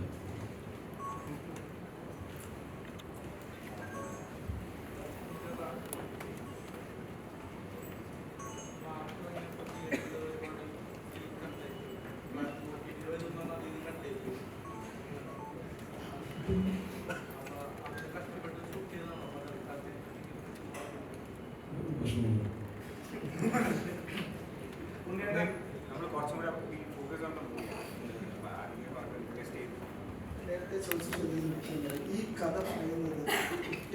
ഉണ്ടാക്കാത്തവർക്ക് വേണ്ടിയിട്ടുള്ള സംഭവം മാത്രമേ. ഇത് പല ആൾക്കാരും പറഞ്ഞു, ആരും പേരെടുത്ത് പറയാൻ ആഗ്രഹിക്കുന്നില്ല. സിനിമ വ്യക്തമായി കണ്ടാലൊരു കാര്യം, കുട്ടികൾ ഉണ്ടാകാത്തവർക്കും കുട്ടികൾ വേണ്ടെന്ന് വെച്ചിരിക്കുന്നവർക്കും കുട്ടികൾ ഡേറ്റായി ഉണ്ടായവർക്കും എല്ലാവർക്കും വേണ്ടിയിട്ടുള്ള മെസ്സേജ് കൺവേ ചെയ്യുന്ന സിനിമയിലേക്ക് ആ സിനിമ കാണാതെ പല കാര്യങ്ങൾ പറയുമ്പോഴാണ് ഇങ്ങനെയുള്ള വ്യാഖ്യാനങ്ങൾ എത്തുന്നത്. അപ്പോൾ നിങ്ങൾ സിനിമ കണ്ടു നോക്കും. അപ്പോൾ നിങ്ങൾ എന്നിട്ട് നമ്മൾ പറയും എന്താണ് ഈ സിനിമയിൽ പറയുന്നത്. കുട്ടികൾ ഉണ്ടാകാത്തവർക്ക് കുട്ടികൾ എങ്ങനെ ഉണ്ടാക്കാം എന്ന് പറയുന്ന ഒരു സിനിമയല്ല എക്സിറ്റ്. ഓക്കെ, അതെല്ലാവരും ക്രിയേറ്റ് ചെയ്ത് നോട്ട് ചെയ്യേണ്ട ഒരു കാര്യം. Thank you. തുടക്കം മുതലേ ഫ്രീ ആയിരുന്നു ഇത് കംപ്ലീറ്റ് ചെയ്യാനായിട്ട്. ഇതെന്താ പറയുക, നമ്മളിത് ആദ്യം തന്നെ ഡിസ്കസ് ചെയ്യുമ്പോൾ ഇത് നമ്മൾ സംസാരിക്കുന്ന വിഷയത്തിൽ അത്യാവശ്യം ഹോസ്പിറ്റലുകളും മറ്റൊക്കെ പരാമർശിക്കപ്പെടുന്നുണ്ട്.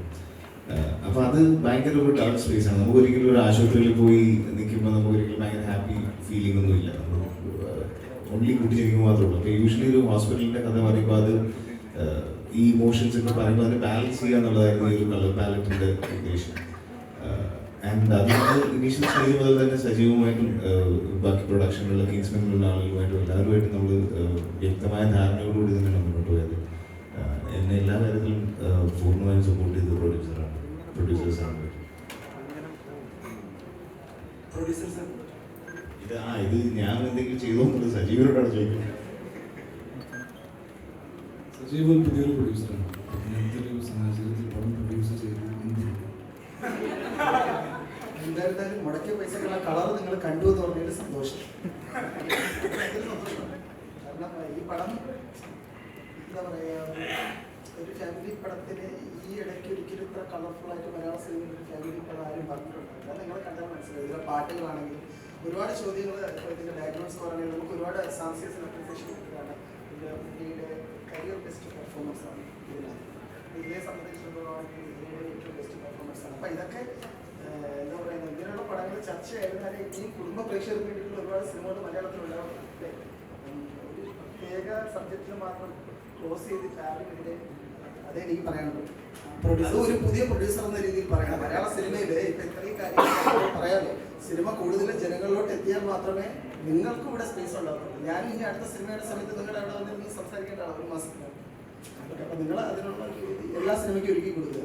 പ്രൊഡ്യൂസർ സർ, ഞാനങ്ങനെ ഒരു വിമർശനം സജീവ് സോമൻ ചേട്ടാ, ഞാനങ്ങനെ ഒരു വിമർശനം മറ്റൊരാളുടെയാണ് പറഞ്ഞത്. അതായത് ഒരു സിനിമ കണ്ടു കഴിഞ്ഞാൽ ഓട്ടോമാറ്റി തന്നെ ഇപ്പോൾ സമൂഹ മാധ്യമങ്ങളിൽ റിവ്യൂസ് എന്ന പേരിൽ കുറേ പേര് റിവ്യൂ ചെയ്യുന്നുണ്ട്. ഉടനെ തന്നെ ഒരു 1-2 മണിക്കൂറിനുള്ളിൽ തന്നെ. അപ്പോൾ ഇവരുടെ ഒരു അഭിപ്രായം കേൾക്കാൻ ഒരു വലിയ ഓഡിയൻസ് ഉണ്ട്. അപ്പോൾ അത്തരത്തിൽ ഒരു പ്രമുഖ റിവ്യൂവർ ഈ സിനിമയെ കുറിച്ച് പറഞ്ഞ റിവ്യൂവിൽ ഇങ്ങനൊരു വിമർശനം കണ്ടു. ശരിക്കും ആ വിമർശനവും ആ റിവ്യൂവർക്ക് ഒരുപാട് വ്യൂസ് ഒക്കെ കിട്ടുന്നതാണ്. പക്ഷെ അത്തരത്തിലുള്ള വിമർശനങ്ങൾ വരുമ്പോൾ ഈ സിനിമയെ ഒരു നെഗറ്റീവായിട്ട് അത് ബാധിക്കുമല്ലോ എന്ന് വിചാരിച്ച് നിങ്ങളുടെ ഭാഗത്തു നിന്ന് തന്നെ ഒരു ക്ലിയറൻസ് കിട്ടാൻ വേണ്ടിയിട്ട് കൂടിയാണ് ഞാൻ അങ്ങനെ ചോദിച്ചത്. കുഴപ്പമില്ല, അത് പറഞ്ഞൊരു ഉണ്ണി നേരത്തെ പറഞ്ഞൊരു വളരെ പ്രസക്തമായിട്ടുള്ള വാക്യമുണ്ട്. അച്ഛൻ, അമ്മ, കുടുംബം, ഈ ഒരു വികാരം കൊണ്ട് നടക്കുന്ന എല്ലാവരെയും സ്പർശിക്കുന്ന ഒരു ചിത്രമാണ്. ഇതാണ് അതിനുള്ള ഉത്തരം. അതുള്ളവർക്ക് ഈ പടം നോക്കാം. ഇപ്പം ഞാൻ 38 വയസ്സായി. ഇന്നും ഈ സമയത്ത് ഞാൻ ലാൽസാറിനോട് വല്ല തിരക്കിലൂടെ കാര്യങ്ങളോട് നടക്കുമ്പോൾ എൻ്റെ അച്ഛനും അമ്മയും എന്നെ ഒരു 8 മണി കഴിഞ്ഞ് വിളിക്കുമ്പോൾ എനിക്കൊരു സന്തോഷമുണ്ട്. അപ്പോൾ അവരുള്ളപ്പോഴേ എനിക്ക് അവരുടെ ഒരു വാല്യൂ അറിയാൻ പറ്റും. അപ്പോൾ ആ വികാരം കൊണ്ട് നടക്കുന്ന എല്ലാവർക്കും, അത് കേരളത്തിലുള്ള എല്ലാ മലയാളികളും, ബാക്കിയുള്ളവരെ എനിക്ക് പറയാൻ പറ്റില്ല. എനിക്ക് അങ്ങനെയുള്ളവരുടെ ഫീലിംഗ് എനിക്കുള്ളൂ. ഉത്തരം ക്ലിയർ ആണെന്ന് പ്രതീക്ഷിക്കുന്നു. അല്ല, അപ്പോ ഇത്തരത്തിലുള്ള പ്രമുഖ റിവ്യൂവേഴ്സ് ഇപ്പൊ ശകുനം മുടക്കി എന്നൊക്കെ പറഞ്ഞ പോലെ പ്രേക്ഷകരെ മുടക്കി എന്ന് തോന്നുന്നുണ്ടോ? അല്ല, അങ്ങനെയല്ല. അവർക്ക് ആർക്ക് വേണോ അവരുടെ അഭിപ്രായം പറയാനുള്ള മീഡിയുണ്ട്. ഇപ്പൊ ഞാൻ ഒരു സിനിമ കണ്ടു കഴിഞ്ഞാൽ ഞാൻ നാട്ടുകാരുടെ അടുത്ത് പോയിട്ട് അവരുടെ എങ്ങനെയുണ്ടെങ്കിലും ചോദിക്കാം. അപ്പൊ എനിക്ക് ഏറ്റവും വിശ്വസ്തരായിട്ടുള്ള ആൾക്കാരുടെ അടുത്ത് എങ്ങനെയുണ്ടെന്ന് ചോദിക്കും. ഇപ്പൊ എൻ്റെ ഫ്രണ്ട് എൻ്റെ അടുത്ത് ചോദിച്ചാൽ ഞാൻ പറയും എന്താണ്, എടാ എനിക്കത് വർക്കായി, നീ പോയി കണ്ടു നോക്കുമെന്ന് പറയുന്നത്. അതാണ് എൻ്റെ മാന്യത. അല്ലെ, എല്ലാവർക്കും അവരുടെ സ്പേസ് കൊടുക്കുന്നതാണ് എൻ്റെ റെസ്പെക്ട്. മ്യൂച്വൽ റെസ്പെക്ട് എന്ന് പറയുന്നത് എല്ലാ ഫീൽഡിലുള്ളതാണ്. അതാണ് ഇതൊരു വിവാദമാക്കാൻ പറഞ്ഞിട്ട് ആർക്കും എന്ത് വേണോ പറയാനുള്ള സ്പേസ് കേരളത്തിലുണ്ട്. അത് എങ്ങനെ എടുക്കണമെന്നുള്ളത് നിങ്ങളുടെ യുക്തിയും ബുദ്ധിയുമാണ്. ഓക്കെ, പണ്ടും ഇന്നും ഒരു ക്യാരക്ടറായിട്ട് തോന്നിയിട്ടുണ്ട്. പല സമയത്തും പലപ്പോഴും നമ്മൾ പ്രതീക്ഷിക്കാതെ ചിലപ്പോൾ ഉണ്ണി മനസ്സുകൊണ്ട് വിചാരിക്കാത്ത കാര്യമായിരിക്കും പുറത്തേക്ക് വരുന്നത്. പക്ഷെ അത് സമൂഹ മാധ്യമങ്ങളിലൊക്കെ ഭയങ്കരമായിട്ട് വൈറലാവുകയും അതിനെ തുടർന്ന് പ്രശ്നങ്ങളും വിവാദങ്ങളും ഒക്കെ വരാറുണ്ട്. അപ്പൊ ഈ വിവാദങ്ങളൊക്കെ ഒരു പരിധിവരെ സിനിമകളെ ബാധിക്കുന്നുണ്ടോ, അല്ലെങ്കിൽ അങ്ങനെ എന്തെങ്കിലും തോന്നുന്നുണ്ടോ? ഇല്ല. വിമർശനങ്ങൾ പേടിയുണ്ടോ? പേഴ്സണൽ ചോദ്യമാണ്. പേടിയുണ്ടെന്ന് പറഞ്ഞാലും പ്രശ്നം, പേടിയില്ല എന്ന് പറഞ്ഞാലും പ്രശ്നം. സസ്പെൻസ് ഒക്കെ അല്ല, പേടി ഉള്ളത് കൊണ്ടായിരിക്കും. കഴിഞ്ഞ ദിവസം ഒരു വീഡിയോ ഭയങ്കരമായിട്ട് വൈറലായിരുന്നു. ആ വീഡിയോ ശരിക്കും ഉണ്ണിമുകുന്ദന്റെ കമ്പനി ഒരു ബിയറിന്റെ റിമൂവ് ചെയ്യിപ്പിച്ചെന്ന് പറഞ്ഞു. അങ്ങനെ തോന്നുകയാണ് എനിക്ക് പേടിയില്ല. പേടിയില്ല എന്ന് വെച്ചാൽ എനിക്ക് പേടിയില്ല. Okay, next question. Last question. Hi. രാജുവേട്ടന് ശേഷം ഇന്ത്യയൊട്ടാകെ ചർച്ച ചെയ്യപ്പെട്ട മറ്റൊരു നടന്റെ പേരായിട്ടാണ് ഈ സിനിമ. അതും റീജിയണൽ ലാംഗ്വേജിലുള്ള പടമാണ്. അപ്പോൾ അത് എത്രത്തോളം സ്പെഷ്യലാണ്. അത് മാത്രമല്ല, ഒരുപക്ഷെ ഈ പടത്തിൽ അഭിനയിക്കുമ്പോൾ ഉണ്ണിമുകുന്ദൻ അല്ലെങ്കിൽ ചിത്രത്തിൽ നാഷണൽ അപ്രിസിയേഷൻ കിട്ടാൻ പോകുന്ന ഒരു നടനാണെന്ന് അറിയത്തില്ലായിരിക്കും. കാരണം ബിക്കോസ് അന്ന് മാർക്കോ അപ്പോൾ എത്രത്തോളം സ്പെഷ്യലാണ് ഈ ഹെഡ്സെറ്റ് പ്രേമിയിലേക്ക് ഒന്ന് റിവാറ്റ് ചെയ്ത്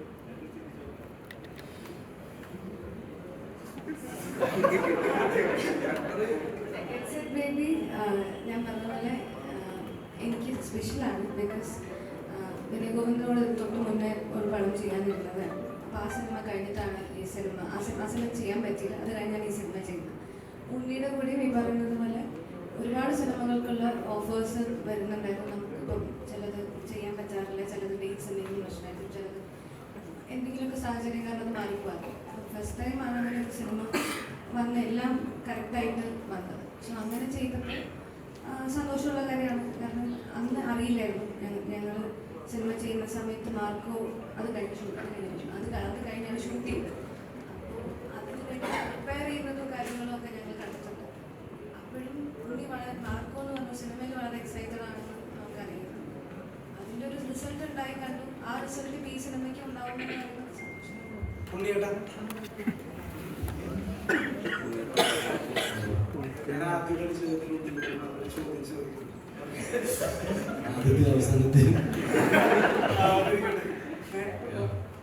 മാർക്കോ സിനിമയ്ക്ക് ശേഷം ഉണ്ണിമുകുന്ദൻ മലയാള സിനിമയുടെ 6ാമത്തെ സൂപ്പർ സ്റ്റാർ ആണ് എന്നുള്ള നിലയിൽ വിശേഷണങ്ങൾ പല പ്രമുഖ മീഡിയാസും ഒരു ഫീച്ചറായിട്ട് ചെയ്യുന്നത് കണ്ടായിരുന്നു. അത്രത്തോളം ഇമ്പാക്റ്റ് മാർക്കോ സിനിമ ഉണ്ടായിട്ടുണ്ട്. ആസ് ആൻ ആക്ടർ ഉണ്ണിമുകുന്ദന്റെ കരിയറിൽ ഒരു വലിയ സ്റ്റാർഡം സപ്ലൈ ചെയ്ത സിനിമയാണ് മാർക്കോ, അതൊരു സംശയമില്ല.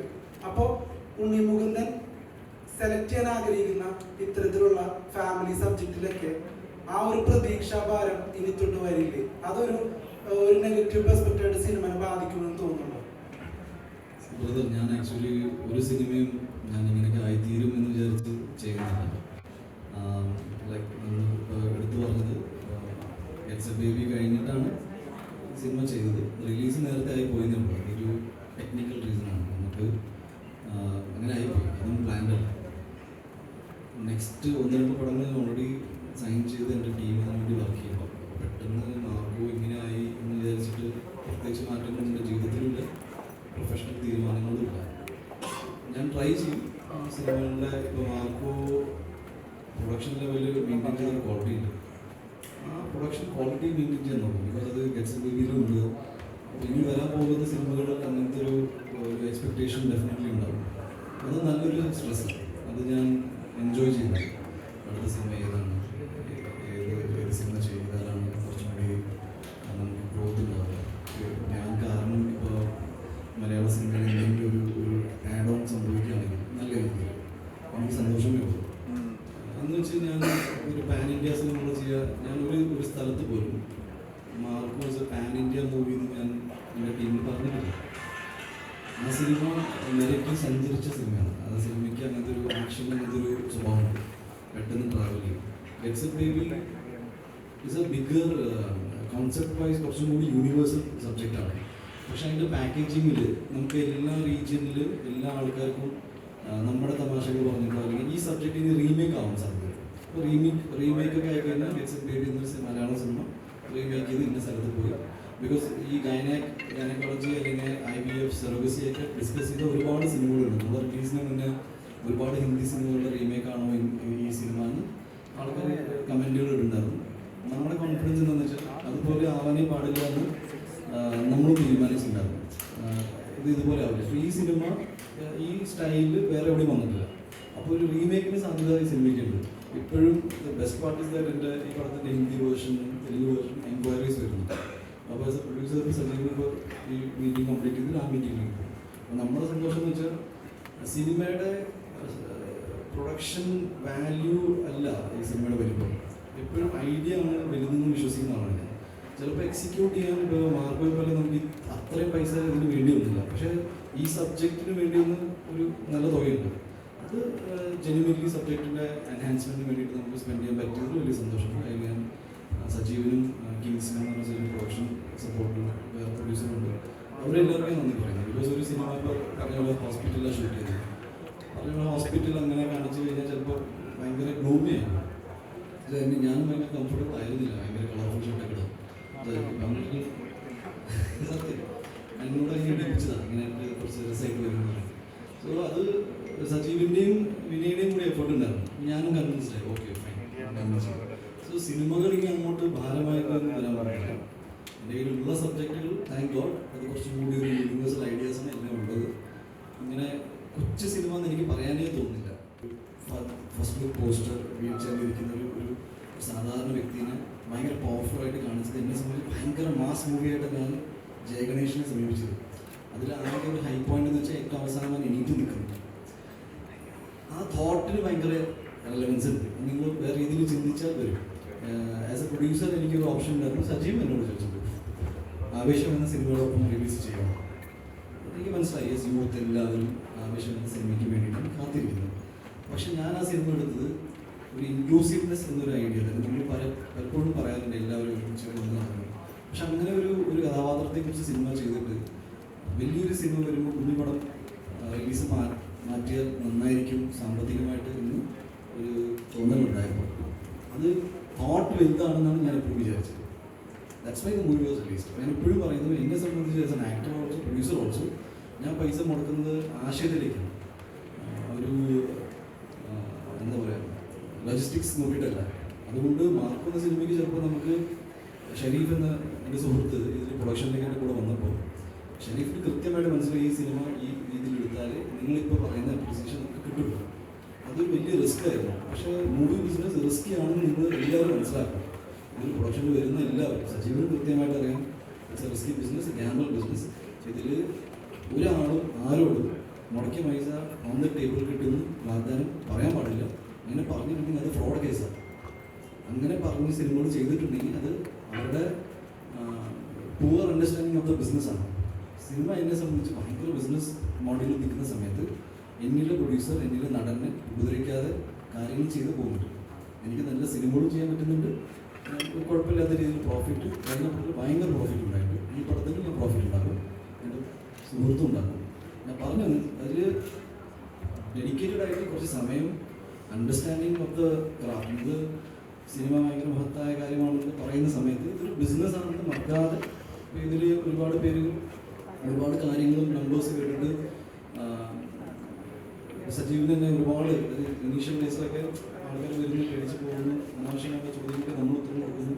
ബട്ട് ഇതൊരു മൂവി ബിസിനസ്സാണ്. ഒരു സ്ഥലത്തും ഇതൊരു ഗ്യാരണ്ടീഡ് കരിയറായിട്ട് നിങ്ങൾക്ക് തോന്നി കാണില്ല. നിങ്ങൾക്ക് എല്ലാ ആഴ്ച സിനിമ കിട്ടുന്നുണ്ട്. കഴിഞ്ഞ ഇനി വരാൻ പോകുന്ന മാസങ്ങളിൽ ചിലപ്പോൾ സ്ട്രൈക്കൊക്കെ ആണെങ്കിൽ എന്ത് ചെയ്യും?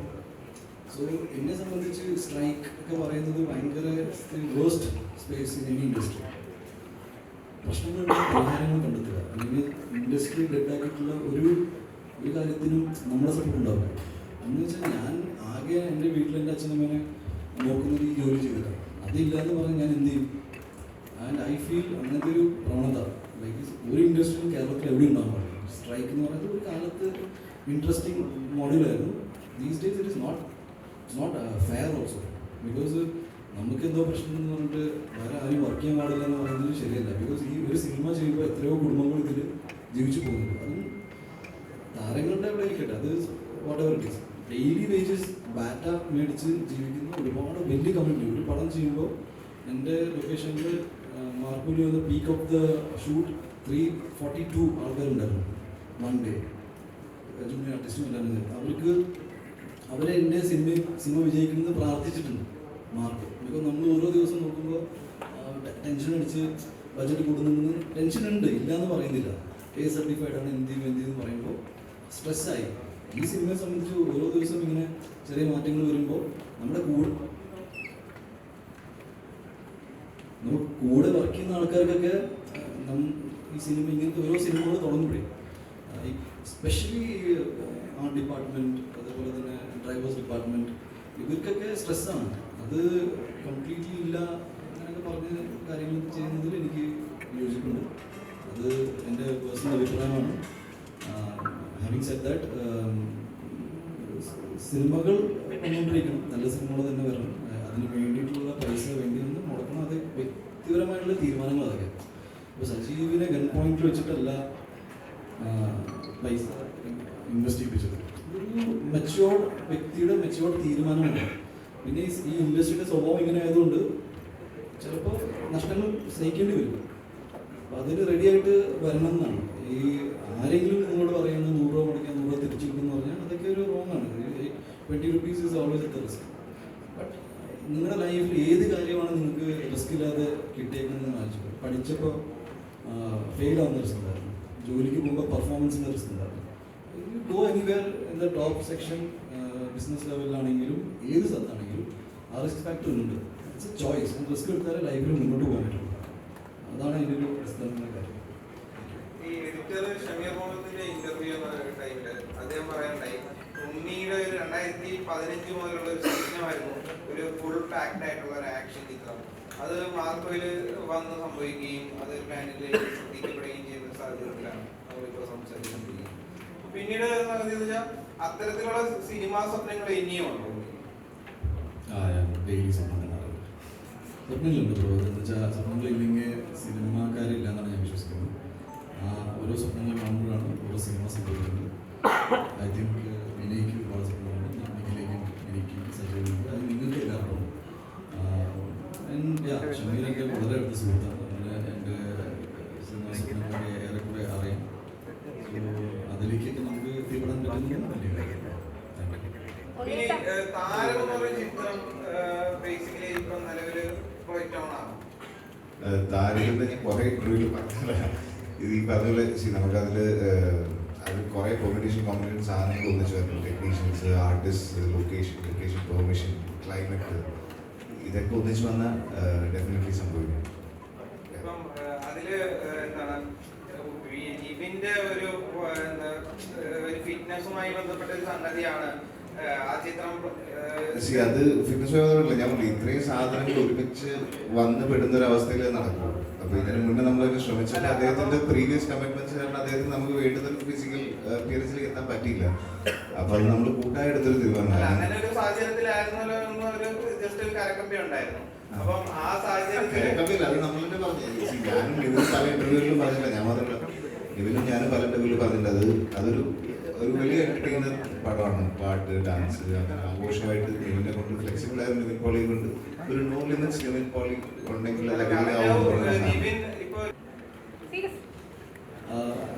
പ്ലാനൊന്നുമില്ല. പക്ഷേ ഡിസ്കഷൻസ് അല്ല, ബിസിനസ് ചെയ്യുന്നുണ്ടല്ലോ, ബിസിനസ് ആണല്ലോ മൂവി പറഞ്ഞല്ലോ ഇപ്പൊ. അപ്പൊ എന്താണ് അങ്ങോട്ടേക്ക് ഒരു ബിസിനസ് ഏതായ സമയം തീരുമാനിക്കും. ഇപ്പോൾ കുറച്ച് സിനിമകൾ ചെയ്യാൻ ബാക്കിയുണ്ട്. അത് ഫിനിഷ് ചെയ്യുമ്പോൾ ഡെഫിനറ്റ്ലി ഹിന്ദി സിനിമയിലൊക്കെ ചെയ്തിട്ടുണ്ട്.